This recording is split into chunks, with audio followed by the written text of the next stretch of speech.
left.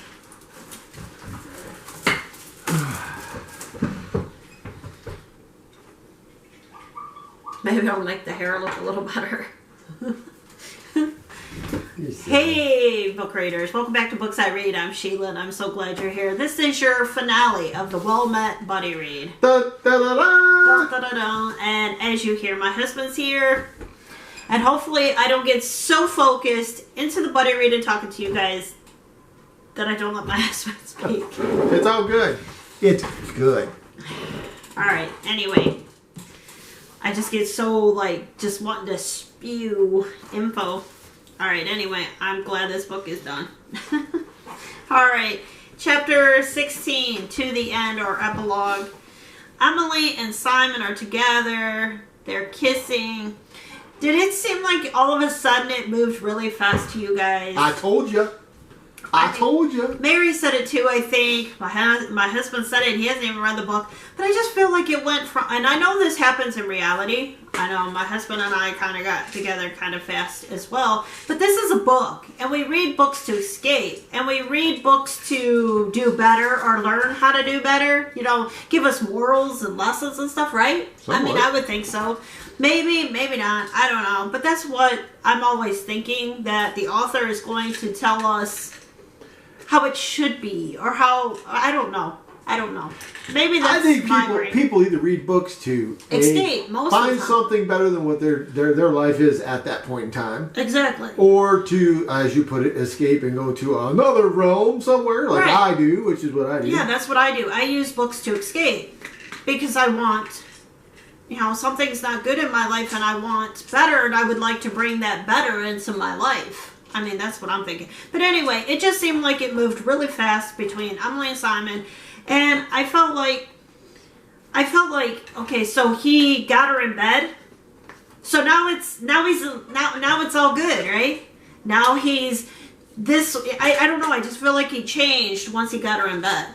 It's like, it felt like he hated her, he didn't really like her that much, and now that he slept with her, it's like, oh, okay. But he's like, I'm not into one-night stands. Okay, but why weren't you treating her this way before this? I don't get it.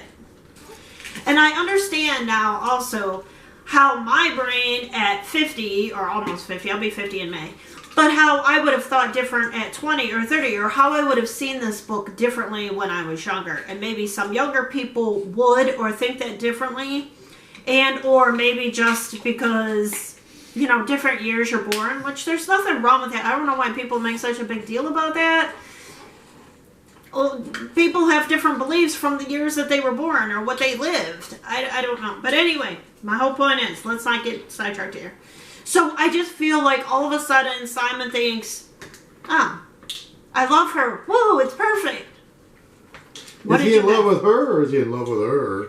Right. So I just felt like after the sex scene, I was just like, really? And I felt like and then he says he wanted her for weeks. And I was like, really? I never got that. I got that he couldn't stand her. I got that he wanted to flirt with her to make her feel like she was important or whatever, but yet he wanted to shit all over everything. I don't know. What did you guys... Maybe he was just fighting with himself. Okay, and then that's another thing that I think Pam and I were talking about. Okay, he was fighting with this, you know, his brother dying. And I understand that really, you know, his brother. He lost his brother. I get it. And his brother was important to him in this Renaissance festival and everything like that.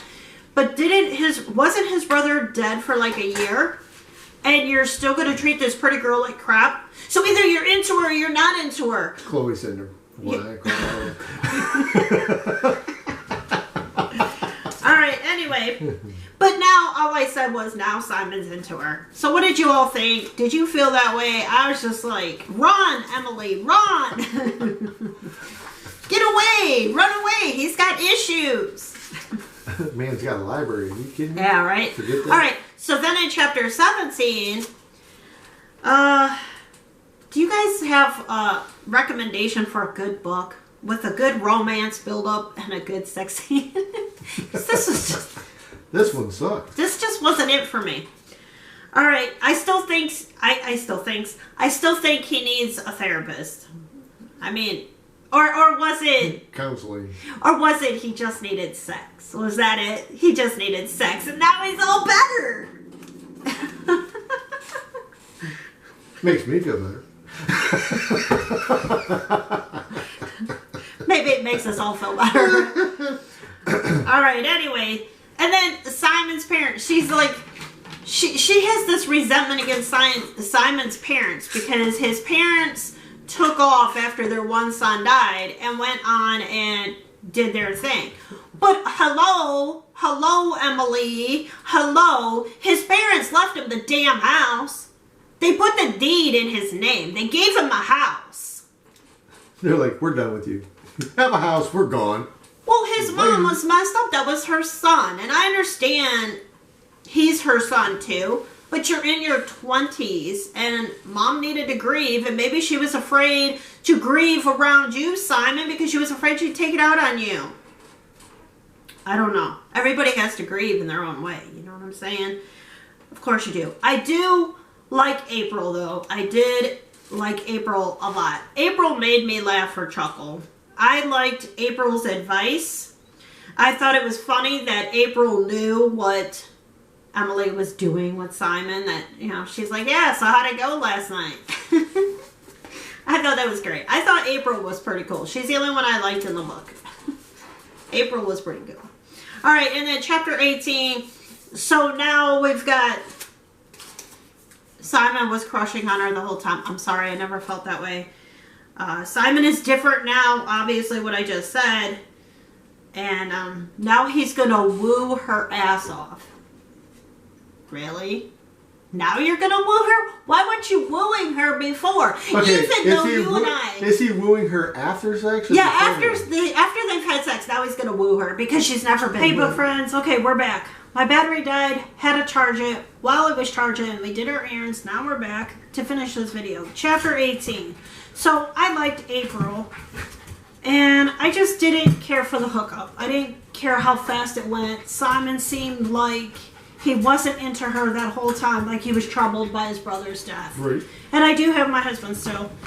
And then I just thought this part was kind of funny, though, because they live in such a small town. It circulated so fast that these two had hooked up or got together. And I was like, oh my God, it reminds me of Kroger's. Right. How fast. It's worse than high school. Really I know, right? How fast shit flies. You know, rumors spread. All right, so I guess they're crushing on each other. Simon is different now because of their togetherness, and I just didn't like it. Well, as you said before the battery died, yeah, it's like, well, you know, I guess it makes it feel better after they had sex. I know, that's what I'm saying. Like after they had sex, is he all better? He was all better now. She know. was his mental cure. I guess. I mean, that's all I could figure. I don't know. Because now in chapter 19, Emily has this feeling of belonging. I don't know. He did the rose thing, you know, doing the roses. Why didn't he do that beforehand? You know, sent different people to give her a rose. I always thought you were supposed to, like, court the girl before you did her, not do her then after the fact. So, I mean, even though some people, younger people, and like I said, even I myself, maybe in my 20s or 30s, would have appreciated this book or the sex scene, maybe I would have been like, oh. But as I'm older now and I think differently, I'm like... So he courted her after the sex, and he was okay after the sex. I think. Why? I think young people nowadays look at relationships like buying a pair of shoes. You gotta try them on to see if they fit before you actually buy them. I think that's what it is. But our kids aren't like that. I think their thoughts are, well, I'm gonna try this out before I. Our kids aren't like that. Phoebe's been with the same person for 3 years. I don't know. There's a lot of people out there. I'm not saying that a lot of people aren't, but our kids don't think like that. Not everybody, but I think a lot. Yeah. I mean, Jeremiah's been with the same person for 4 years, 5 years, almost 5 years. And Steven, since he's come out here. All right, anyway. All right. So they have this date in this movie. They're dating now. Why didn't they date before?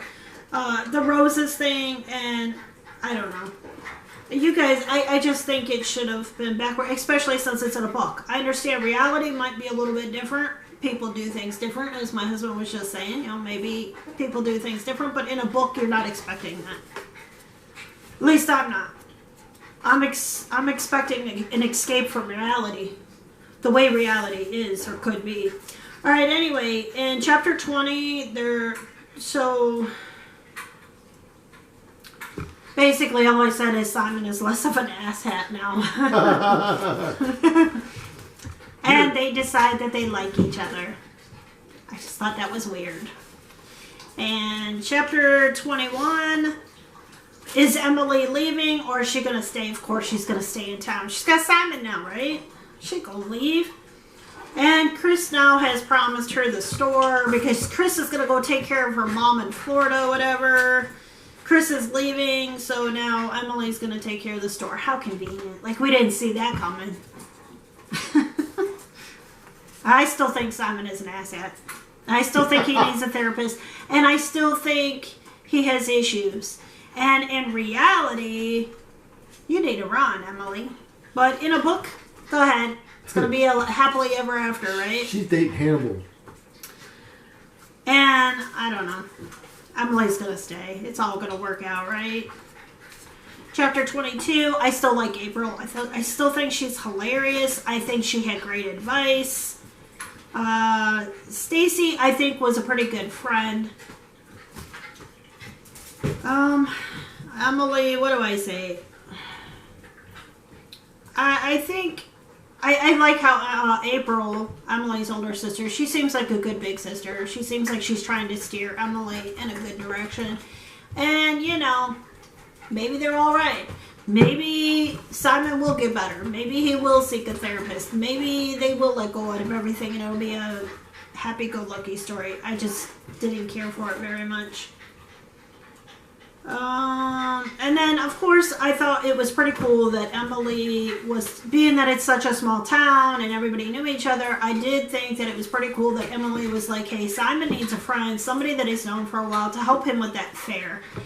That it's a lot on him every year. And Chris is like, you know, you're right, you know, so I thought that was kind of cool over there. Maybe that's why he needs a therapist. He takes that too seriously. By the time I got to chapter 23, I wasn't writing any notes anymore. And by the time I did the epilogue, all I said was, Emily and April are going to the fair. Everybody kind of knew in the town that, you know, Emily and Simon are going to get together. Let's help it all smooth out, blah, blah, blah. And it happened. And it happened between Simon and Emily. You know, they're together or whatever. But it wasn't a fun journey for me to get there. What did you all think? Was it a fun journey for you? Maybe it was. Everybody's, you know, opinions and perspectives are different. But you got to figure, though, the author that's the way they wrote the book, that make it fast. Like I said, halfway through the book, really didn't have a whole lot of info. Well, that's what I'm saying. If you guys know of a book that is a romance book, that the building up is a lot better, and the getting together is a lot better, you know, the escape from reality, or the, I don't know, what I'm looking for in a book. I don't want that, I hate you, I hate you, I hate you, I hate you, and then, oh, I magically love you now, or I magically like you now because we slept together. What? What? Even when you're young, that's not, you just hooked up, right? He didn't stay with you very long, what, 2 weeks? A day? Thank you. Bye! I don't know. What do you think, Nick? What do you think just hearing the book? Well, like I said, okay, halfway through I was like, all right, I even said so in one of the, you know, I was like, wow, this is going to really pick up speed. Yeah. There's really no way of putting a lot of content in half a book. But do you think it was a good woman's literature of romance? No, because women don't want to be just like, take me out to dinner, do me, and then we're going to be fine. No, they want you to... Not if you want a relationship. No. Not if you're looking for a relationship. Let me rephrase that. Some women, maybe some women do. Maybe some women or don't want that relationship. Some women just want to go out, or men. Well, everybody's that. I know. Either or go out. But in a book. But I mean, Do you think that's what we're looking for when we sit down and read a book? I don't think it really pulls you into the book. Right. I don't think it gets you into the story to where you actually are invested into the story. It's just a story. It's not really. It's not. I just don't feel like it was very enjoyable to get there. I mean, when you read a book, you want to be immersed into. You want to almost put yourself into that story and kind of be looking at it from a third person situation. Right. Yeah. When you got a story like that, I think it's more that you're just reading. Yeah. It's not really. Yeah, that's a good way to put it. It's like reading a school book. It's like, okay, I got to read this, but do I really like it? No, not really, but I got to read it anyway. I think you're not invested in the story because they don't give you that ability or the time. They don't put that effort into writing it to getting you involved into the story. And maybe that's why it was at Google. I mean, I'm surprised they put anything in there about the one guy whose brother died. Well, it seemed like it revolved totally around his brother that's dead. But they didn't say what happened to the brother or right off the bat. You had to kind of hang around and wait until figure out what. There are a lot of loopholes in there that could have been better if the author had not drug it out for half a book and built the story a little faster and just got to the point. Yeah, I agree. So being that you hadn't read this book, what would you have rated it? 2. 2. Me too. I think I give this book a 2. Just as it's so sad that I gave it a 2. Just like Happy and You Know It. So I guess we should have read the other one by Catherine Center. I mean, a teenager might. That's what I'm saying. A young person is probably somebody who's in their maybe teens or 20s is probably gonna love this book, and it's gonna sound really good. It's gonna be really good. But if you've been around and kind of like us old folks, us war horses that have been around forever, we're like, what? Right, Tanner? What? Come here, Tanner. Let's end on a beautiful, cute little note. Isn't he so cute? Yeah, he's so cute. Yeah, he's so cute. Look at the puppy. Yeah, this is a relationship. He's so cute. He's like, yeah, now I want out of it. I bet. I don't doubt it. All right, guys. I hope you had fun throughout this whole thing. Tell me what you think in the comments below. Hopefully, I didn't hate on the book too much. I wasn't trying to. If you like it, that's great. It keeps the author writing. But this book wasn't for me. This book and I just did not become friends. Womp, womp, womp. So sorry. Although I will try to read other books by this author, but not the rest of this trilogy. All right, anyway. All right, until next time on Books I Read, or until the next Buddy Read, bye. Say bye. Bye-bye.